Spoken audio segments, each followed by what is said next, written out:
Olá, sejam bem-vindos à terceira semana municipal antidroga, que acontece do dia 22 ao dia 26, e hoje, em especial, o nosso tema é dependência química e suas consequências, cujo palestrante, nós estamos aqui, Dr. Marcos Estevão dos Santos Moura, vice-presidente do Conselho Estadual de Políticas Públicas sobre Drogas, título de especialista em psiquiatria pela Associação Brasileira de Psiquiatria e Associação Médica Brasileira, título de especialista em psiquiatria forense pela Associação Brasileira de Psiquiatria e Associação Médica Brasileira, e mestre em psiquiatria pela Universidade Federal do Rio de Janeiro, atualmente como diretor clínico da Clínica Carandá.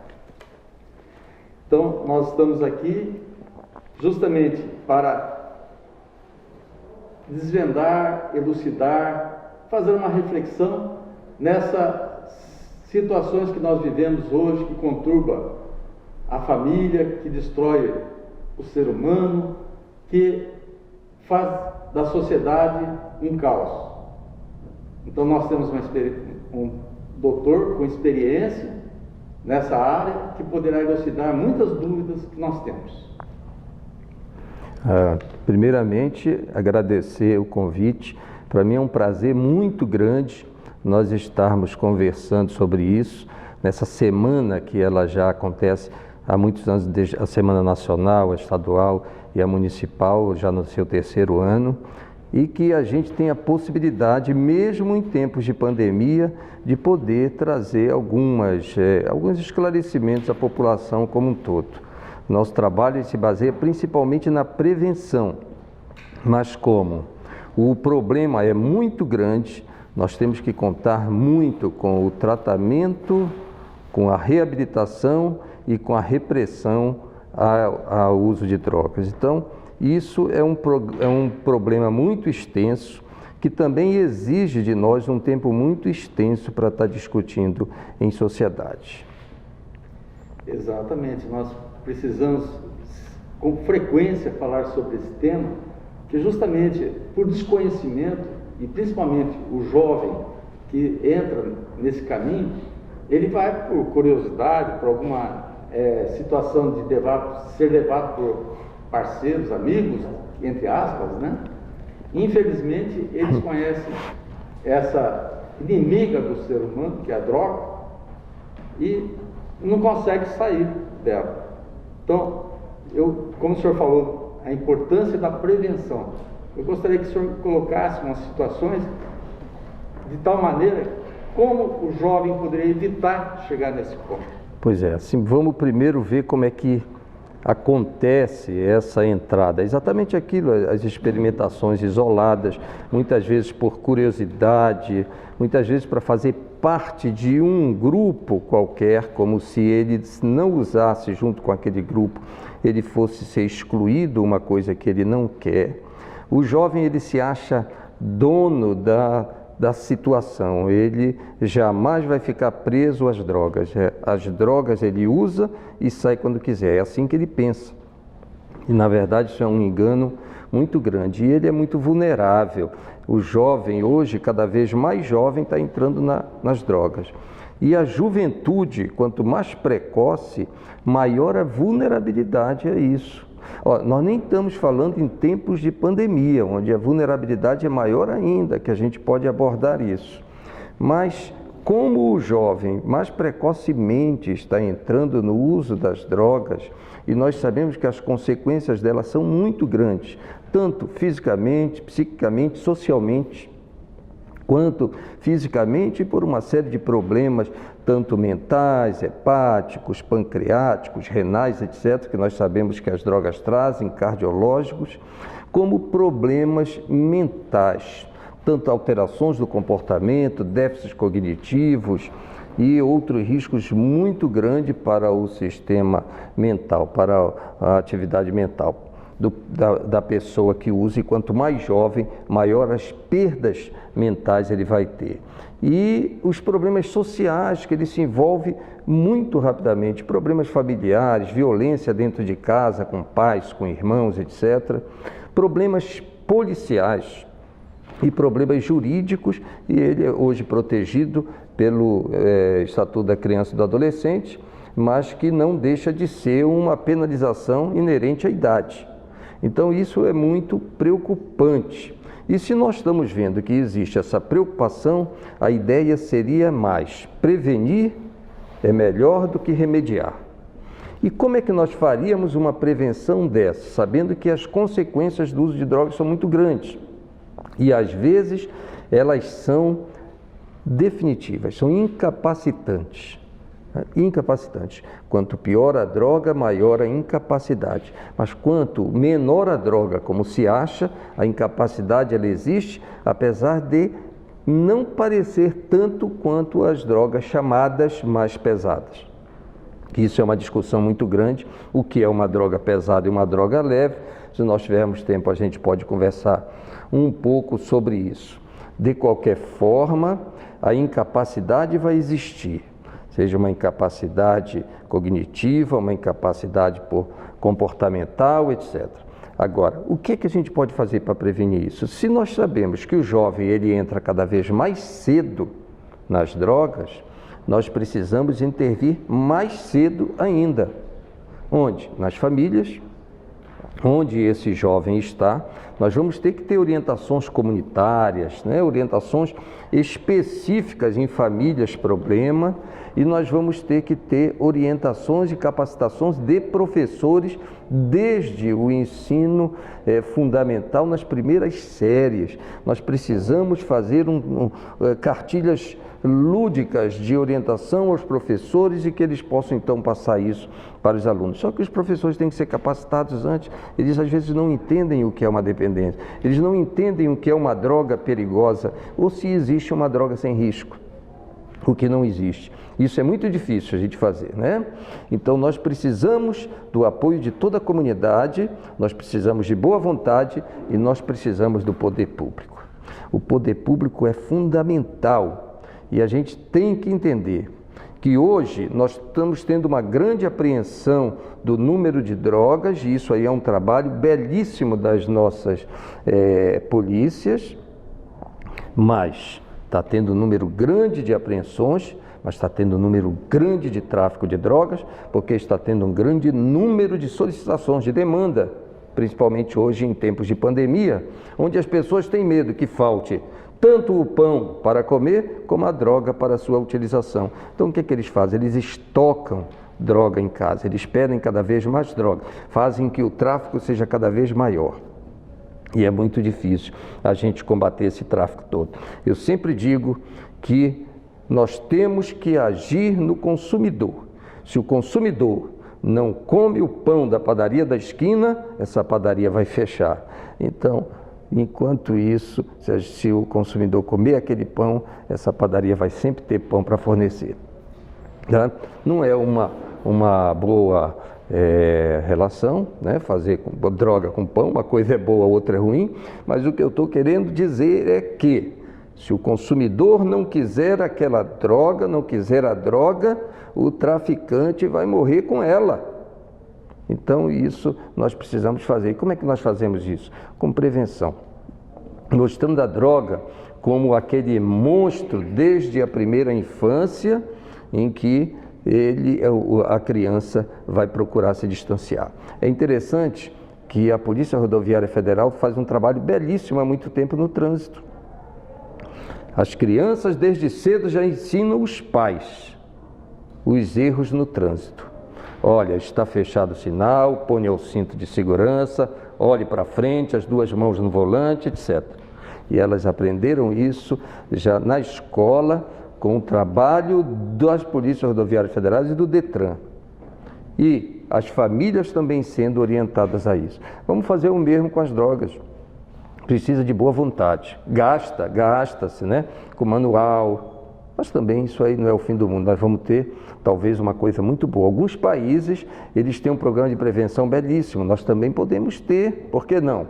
O Brasil tem muita capacidade disso, tem muito boas ideias, então a gente só precisa saber executar. A consequência das drogas é muito grande e nós precisamos prevenir para evitar remediar.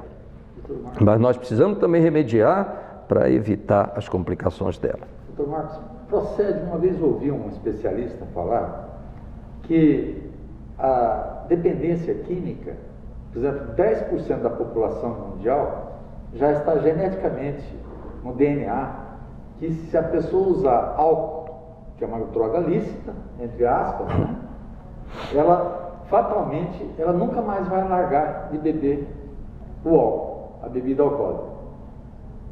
E essa pessoa que tem essa tendência, propensão, geneticamente falando, que se ela chegar a usar um baseado, usar cocaína, qualquer outra droga, ela cai mais fácil, porque a gente observa que existem pessoas que experimentam a droga, mas não ficam dependentes.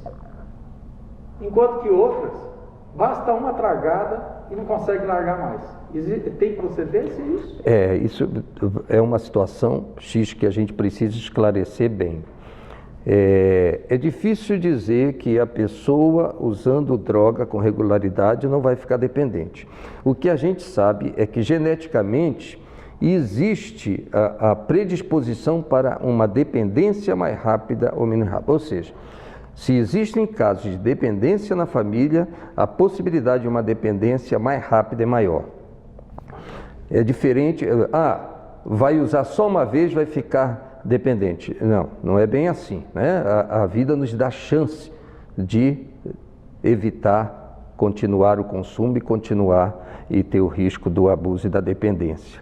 Mas as pessoas com predisposição familiar, elas vão ficar mais rapidamente. O que hoje se estuda é que parece que filhos de mães que usaram abusivamente na gestação, às vezes com um único uso, numa fase mais tardia, da infância ou da adolescência, eles possam se tornar dependentes porque o cérebro já reconhece aquela substância e os mecanismos de recompensa cerebral, então eles vão ser estimulados e a dependência se instala rapidamente. Isso que se sabe. E se sabe também que a dependência é rápida nas pessoas predispostas. Então, partindo dessa premissa, o ideal seria que ninguém na sua adolescência deveria usar bebida alcoólica, porque a gente sabe que o álcool, se ele tem essa tendência, com certeza ele vai ser compulsivo a partir de então, e a gente sabe que a bebida alcoólica, ela dá abertura para o uso de outras drogas, né? Nós sabemos que dependendo do grupo que ele participa, se ele faz aqueles coquetéis, né, que a gente conhece, com certeza alguém vai oferecer algo mais pesado, né? Então, não sei se tem droga leve, pesada, o senhor colocou aí, mas para mim tudo é pesado. Começou com a droga, para mim, é o poço sem fundo, não tem volta, se a pessoa tiver essa tendência. Então, o ideal seria que, como prevenção, que nas festas de adolescentes, e eu estou vendo que até festa de crianças, 12 anos, tem bebida alcoólica, deveria ser proscrito isso. Não deveria permitir, os pais têm que observar. O pai é o policial. É claro que o pai tem que ser aquela pessoa que vigia, sim, não é deixar à vontade. Porque nós, como pais, eu tenho 2 filhos, nós sempre fiscalizamos com quem ele saiu, quem são os parceiros dele, os amiguinhos, aonde você vai cobrar. Nós somos pais e nós temos esse direito. Então é muito importante vocês, pais, estarem atentos ao comportamento do seu filho, às atitudes, o rendimento escolar se está caindo. Tudo isso aí são sinais que a gente tem que ficar atentos e espertos. Concorda? Doutor, concordo muito. Isso aí é uma coisa interessantíssima, né? Eu acho que até deveria ter um projeto de lei. Claro, muitas pessoas agora vão odiar o que eu estou falando, mas eu acho que a bebida alcoólica ela deveria ser proibida em aniversários de menores de idade, né? Mas, na verdade, os aniversários parece que não são para os aniversariantes, né? Eles terminam sendo para os familiares. Uma festa de 1 ano, de idade de uma criança, ela, de um modo geral, vão os pais dos amiguinhos dessa criança e o consumo de bebida é muito grande. Eu acho isso realmente extremamente temerário. Agora, o álcool, ele tem uma cultura ao longo da vida, né? É bíblico, inclusive. O grande problema, existe um baixo risco de beber, não existe zero risco de beber. O baixo risco de beber, que seria o uso social do álcool, é muito difícil as pessoas saberem fazer isso, né? É muito difícil a pessoa fazer uma dieta para emagrecer, por exemplo, com um número tal de calorias, como é muito difícil parar num primeiro copo de chopp, por exemplo, 2, 3, 4, 5 vezes por semana. Isso é muito difícil. O baixo risco, ele existe, mas se nós pudéssemos ver quem tem condições de usar a bebida com baixo risco, nós teríamos que ver a sua história pessoal e familiar. Isso seria muito difícil. Você pode beber, etc. Ora, hoje existe uma cultura do resveratrol, né? Como um tônico cardíaco, mas, ou seja, pode até ser que as pessoas digam, isso aí é bom, tome uma cálice de vinho, vai fazer bem para o coração, vinho tinto, mas o risco para a saúde mental, ele existe. Se a pessoa não souber consumir isso, o risco é muito grande. De qualquer forma, o álcool, se ele fosse usado socialmente, ele não teria problema na vida. Mas o grande problema é que os abusadores são grandes. Ora, hoje, antigamente, há 50 anos, 60 anos exatamente, nós tínhamos 6, pouco por cento de dependentes de álcool. Hoje nós temos mais de 13%. A propaganda do álcool, ela existe, e são propagandas belíssimas que passam na TV. Então, o álcool pode ser consumido em qualquer local, até nas festas infantis. A tendência é sempre crescer. Se nós imaginar mais 10% que fosse de dependente, que é muito mais, né? Mais de 13%, nós teríamos aqui em Mato Grosso do Sul mais de 80 mil, mais de 100 mil pessoas dependentes de álcool. Isso é um caso sério. A maioria não faz nenhum tratamento, consome a bebida diariamente. Ele vai apenas fazer o tratamento se isso aparecer de alguma forma, numa necessidade de fazer uma cirurgia, em que dentro do hospital aparece uma síndrome de abstinência ou coisa parecida. Esse é o grande problema do álcool. O cigarro, ele mata o corpo da cabeça aos pés, mas não se conhece essa morte cerebral dele como do cigarro, como do álcool, se houver uma dependência. Mas o grande problema, principalmente em pontos de pandemia, eu digo, existe uma droga que nós estamos prestes a regularizar, que é a cannabis. Porque o mundo todo se movimenta para isso, porque existem direitos humanos que solicitam isso, mas que é uma droga que traz sérios prejuízos. E muitos, veja bem, em tempo de pandemia, ela traz déficits cognitivos irreversíveis. A pessoa vai perder coeficiente de inteligência e se ela pensa, por exemplo, num concurso público maior, dificilmente vai conseguir. E quanto mais cedo ela usa, maior o dano. E hoje, em tempos de pandemia, é difícil essa droga porque ela é usada em grupo, ou seja, em aglomeração. E muitas vezes em locais públicos, como praças. E com isso, ela traz risco também às pessoas que por ali passam, aos transeuntes. Então, a maconha, que é uma droga que está sendo banalizada e muitas vezes colocada como medicamento, porque tem uma substância dentro dela, que é o canabidiol, que até serve para algumas patologias, não a maconha, mas uma substância dentro dela. Ela é uma das substâncias que eu julgo, na minha experiência de mais de 30 anos com drogas, que é a mais perigosa das drogas, visto parecer inofensiva. Ela tem um semblante inofensivo, diz que as pessoas ficam calmas, quando na verdade elas ficam sem motivação de trabalho, sem motivação de estudo e perdem essa cognição. E mais, usam em grupo, ou seja, se tiver alguém contaminado, vai passar para os demais e ainda para outras pessoas. Então ela é muito grave. Doutor Marcos, só para reforçar, eu promovi uma audiência pública um tempo atrás e justamente existia pessoas com essa apologia de liberar o uso da maconha. E ele enalteceu que fazia 20 anos que ele usava o cannabis, né, o baseadozinho, não tinha problema nenhum, que achava que era normal. Eu só fiz uma pergunta para ele. Eu sou cirurgião, eu sou ginecologista obstétrico. O senhor permitiria que logo após eu fumar um baseado, como cirurgião, eu vou abrir sua barriga, eu vou fazer uma cirurgia que é necessária? O senhor permitiria que eu fizesse essa cirurgia do senhor?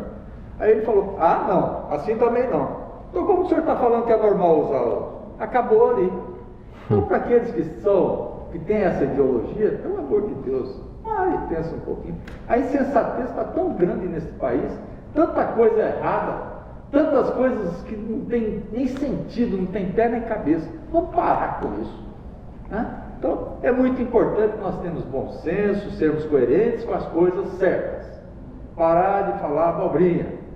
Então, é momento, inclusive, pegando um gancho da prevenção que o senhor falou, capacitar professores, porque realmente eu creio que a idade ideal para a gente passar ensino para a criança é de 6 a 10 anos de idade. Se a gente capacita professores a ensinar, não é igual matemática, 2 mais 2 são 4, mais 2, ensinar para essas crianças de 6 a 10 anos os efeitos que a droga causa no sistema nervoso central. Que é claro que no primeiro momento vai deixar a pessoa alegre, feliz, porque tem liberação de dopamina, serotonina, tanta coisa gostosa de a gente viver essa vida. Só que daqui a pouco você vai usar, o sítio de implantação de sinapse já não funciona mais, porque está usando uma droga exagerada, mais. O que vai acontecer? Vai acontecer lesão cerebral. É o que o doutor Marcos falou, que a pessoa vai ter perda de memória, vai ter dificuldade de concentração, a capacidade de assimilar a matéria, nós que somos estudantes, nós não vamos ter mais capacidade de assimilar a matéria como é o normal, né? Vai estar tudo diminuído. Então, qual que é o nosso futuro? Então, eu estou falando isso para você, jovem, para você, adolescente, que a droga, ela destrói o sistema nervoso central, a nossa capacidade de cognição, capacidade de raciocinar, ela decai. Então, qual que é a nossa qualidade de vida? Então, é isso que nós temos que ensinar para os jovens, que eu tenho certeza que essa faixa etária de 6 a 10 anos, eles aprendendo como que funciona a cocaína, como que funciona a maconha no nosso sistema nervoso central, no nosso organismo, o álcool, como que eles mostram um fígado sadio e um fígado que é intoxicado pelo álcool, a cirrose hepática, que mata, com dores terríveis. O pulmão do fumante normal, como que é o pulmão o pulmão do tabagista, é terrível, preto, feio, que a pessoa que vai chegar a usar balão de oxigênio em determinada fase da vida dela. Então, eu acredito que se nós tivermos essa oportunidade de fazer até como grade curricular, sim, por que não? Sim. Eu tenho certeza que quando o jovem tiver seus 13, 14, 15 anos de idade, alguém vier oferecer qualquer uma dessas drogas, eu não quero isso para mim, porque ele tem conhecimento de causa. E com isso nós poderemos inibir em torno de 70% a 80% de usuários. Então aqui ninguém está para combater traficantes nem nada. Nós estamos aqui para ensinar os nossos jovens a se defender. É uma ideia. Eu digo assim, né? Eu sempre fui um sonhador em prevenção e em tratamento, né? E aprecio bastante a repressão bem feita, com serviço de inteligência. Nós precisamos descobrir os grandes traficantes na repressão.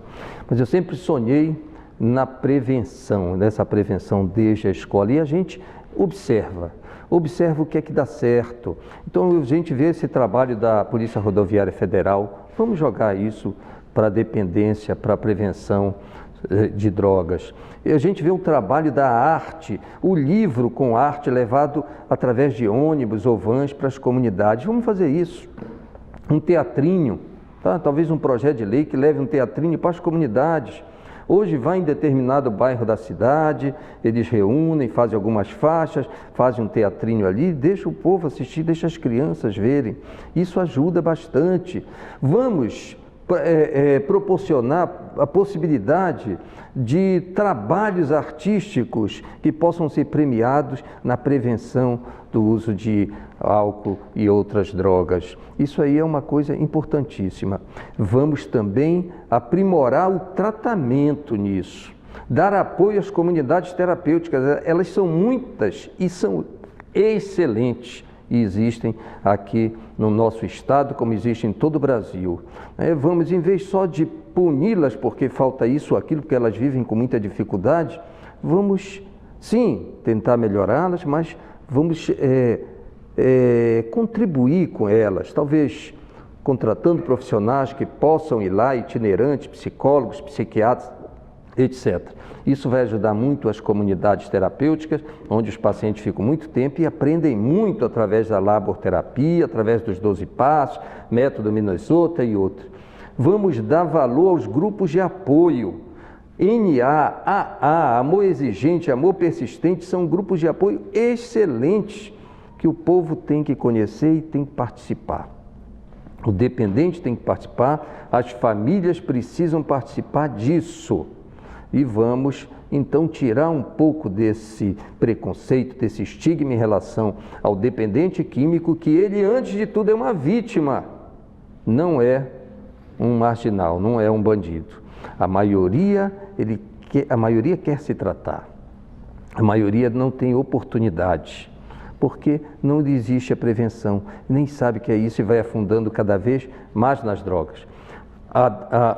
O crime está ligado à droga, mas não significa que a droga seja apenas ligada ao crime. A grande maioria dos dependentes químicos é só uma grande parte de doentes que está querendo fazer o tratamento. Nós precisamos proporcionar isso a eles. Se nós não conseguimos prevenir a doença, vamos fazer o tratamento o tratamento previne um mal maior, que seriam as consequências dessa doença, até a incapacidade.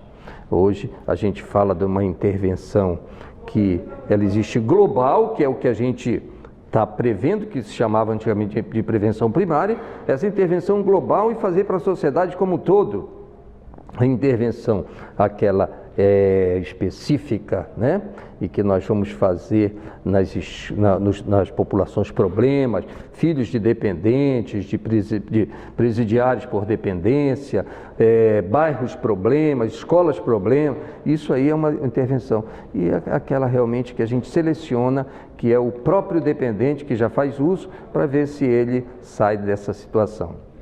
Nós não podemos esquecer tudo isso. Se nós fizermos isso com boa vontade, nossa, primeiramente, tivermos empatia, nos colocarmos no lugar do outro, se nós fizermos isso vendo a boa vontade da sociedade como um todo, que deixe de ver o dependente apenas como um marginal e ter medo porque vê alguém que usa droga como se fosse uma pessoa de perigo, e quando na maioria das vezes é uma pessoa necessitada. E se nós tivermos também a contribuição do poder público em todas as esferas, federal, estadual e municipal, e tivermos então possibilidade de ter uma parcela, sabe, financeira desse poder público para poder investir em prevenção, em tratamento e repressão, então nós podemos sonhar talvez com um futuro melhor. Meu medo é muito grande de começar a se liberar drogas aqui, sem nós termos, então, essa estrutura para poder fazer prevenção, onde nossos jovens vão ser grandemente afetados e a dependência realmente ela vai triplicar, quadruplicar, e nós vamos ter um caos, uma epidemia, em relação à dependência de drogas, infelizmente. Vamos ver se a gente consegue evitar isso. E hoje nós temos aqui, nós temos uma coordenadoria municipal antidroga, que é vinculada à Subsecretaria dos Direitos Humanos, e tenham realmente uma receptividade. E nós temos as comunidades terapêuticas que acolhem. Agora, o senhor fez um ponto importante, que seria uma reinserção social. Quando a pessoa está em sobriedade, ele saiu de uma comunidade terapêutica, que ele continue a frequentar o AA, o Amor Exigente, o NA. Quer dizer, porque esses grupos de partilha, nós tivemos um grupo de partilha, CCV, Comunidade Casa Esperança e Vida, nós tivemos durante 4 anos um grupo de apoio a usuários de drogas, lícitas e ilícitas. E é muito importante, né, justamente o testemunho daquelas pessoas, fortalecer a cada um. Né? Bom, se ele conseguiu sair, eu também saio, por que não? Usou tantos anos, foi no fundo do poço, tem cada testemunho assim que a gente fala, chora, né? E é muito importante a família participar junto, porque tem o grupo de apoio para familiares também. Então, para eles, como ajudar o dependente a não cair de novo? Nós sabemos que, infelizmente, acontece que, uma vez em sobriedade, mas se o alcoolista, por exemplo, ele sentiu o cheiro do álcool, ele cai de boca. Então, ele tem que estar cercado de pessoas que vão dar apoio no momento de tristeza, no momento de depressão, ansiedade, mesmo que alguém esteja do lado dele, para fortalecer que ele não caia nesse campo. Né? Então é muito importante a família ser participativa na vida desse drogadito, desse adicto, desse dependente. Bem, o interessante é que hoje, em tempos de epidemia, que as pessoas elas estão mais distanciadas, numa quarentena ou em isolamento, esse consumo possa ser aumentado. Né? Por quê? As pessoas elas estão ali de pijama, basicamente. Elas quebram as suas rotinas, o que não deveriam. Elas se veem numa sala de TV, provavelmente, o dia todo. Então, tudo isso é um convite àquele uso que a pessoa já fazia. Isso é uma coisa muito preocupante. E eu acho que as pessoas precisam procurar coisas mais sadias. E a internet, que infelizmente é a mesma que faz o delivery, né? A entrega dessas drogas, ela também pode trazer benefícios. Quando nós falamos em grupos de apoio, NAAA, já existe inclusive online. As pessoas podem participar disso. A própria Associação Brasileira de Estudos de Álcool e Outras Drogas, chamada ABAD, também tem um canal online. Então as pessoas também podem se beneficiar disso. Nós precisamos aprender a usar as redes sociais. Fazer grupos de amigos, independente do AA e do NA, que possam estar falando sobre isso preventivamente. Mas não vamos esquecer dos grupos de apoio. Eles são muito importantes, principalmente nessa hora. E vamos tentar fazer atividade física mesmo em casa, ter uma boa dieta, né? Conversar sobre assuntos importantes, ver bons filmes e tentar realmente ter válvulas de escape mais sadias, em vez de procurar aquilo que afoga, entre aspas, as nossas dificuldades de uma forma errada. Procuramos às vezes isso como se fosse um calmante, é um calmante errado. E é interessante que as drogas lícitas, como o álcool, o tabaco e os calmantes, eles são muito consumidos, mais consumidos nesse momento, né? Mas, e junto com elas as drogas ilícitas, a maconha, a cocaína, a aspirada, a cocaína fumada, que é o crack, a base, a merla, o oxi, extremamente fumados. E tudo que é fumado, o prejuízo ele tende a ser muito maior, porque a fumaça vai prejudicar um dos órgãos-alvo dessa pandemia, que é o pulmão. E hoje tem os vapes, os narguilés, onde também se mistura esse tipo de droga. E o prejuízo para o pulmão é muito maior. As drogas, por si só, elas já são imunodepressoras. Se as pessoas adquirirem uma doença dessa, o risco também é grande. O risco não é só para o hipertenso, para o diabético, para o obeso, também é do consumidor e do abusador de drogas. Então são coisas que nós temos que pensar bastante para evitar um mal maior. Doutor Marcos, já estão dando sinal aqui que nós temos que encerrar a live. Infelizmente, nós temos muita coisa para falar. Eu gostaria de falar sobre o uso de drogas lícitas e ilícitas na gestação, porque eu sou obstetra, e é muito ruim isso aí, só alertar as gestantes: não fumem, não bebam, não usem nada. Tudo tem comprometimento com o cérebro, né? Isso é muito importante a gente lembrar essas coisas. Parto prematuro, descolamento de placenta, DPP, déficit de crescimento, retardo de crescimento uterino, tem muita coisa. Consulte seu obstetra, você vai entender o que eu estou falando. Não fume, não beba, não use droga. Quero agradecer a Vera, o Comad. Nós, do Conselho, nós estamos muito preocupados com a sociedade campograndense, porque nós somos rota de tráfico, nós somos, infelizmente, quantas bocas que não tem aqui em Campo Grande e a gente não consegue desfazer, mas nós estamos caminhando, como o Dr. Marcos Estevam fez uma colocação muito importante. De repente a escola é o nosso quinhão, é lá que a gente poderá ensinar, né? Com o apoio da família, com o apoio da sociedade. O Comad agradece a atenção de todos. Eu agradeço ao Dr. Marcos Estevam pela presença dele, pela disponibilidade que ele teve de vir aqui, esclarecer muita coisa que foi importante, eu tenho certeza. Tudo isso que nós colocamos aqui, reflita, passe para os outros vizinhos, amigos, liga, fala: fulano, vamos estudar um pouquinho mais, vamos aprender, por que não? Então, eu agradeço a todos e Deus abençoe e nos proteja. O senhor tem a palavra. Bem, primeiro também meus agradecimentos, é sempre uma honra estar participando de eventos como esse. A Vera do Comad, né, que a gente já se conhece há muito tempo. Eu falo em nome de todos os conselheiros estaduais de políticas públicas sobre drogas, em particular em nome da nossa presidente, Denise Fátima.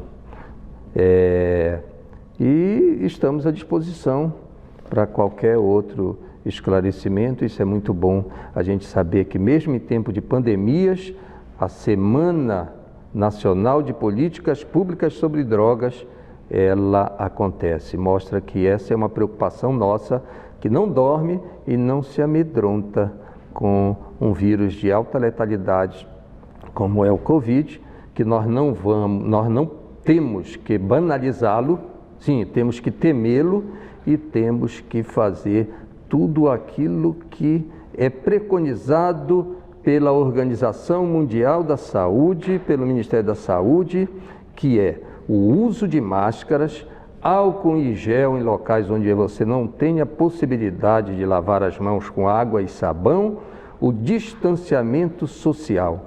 Com isso, nós vamos evitar colapsar o nosso sistema de saúde e ter mais chance, caso sejamos contaminados ou que um dos nossos parentes ou amigos também o sejam, né? Que Deus nos proteja e que não permita esse mal para nós e para todos os outros, a todas as pessoas, é claro, do mundo. Isso é muito difícil, nós sabemos que é uma pandemia, mas que aqueles que contraírem, então, que possam sair ainda com saúde.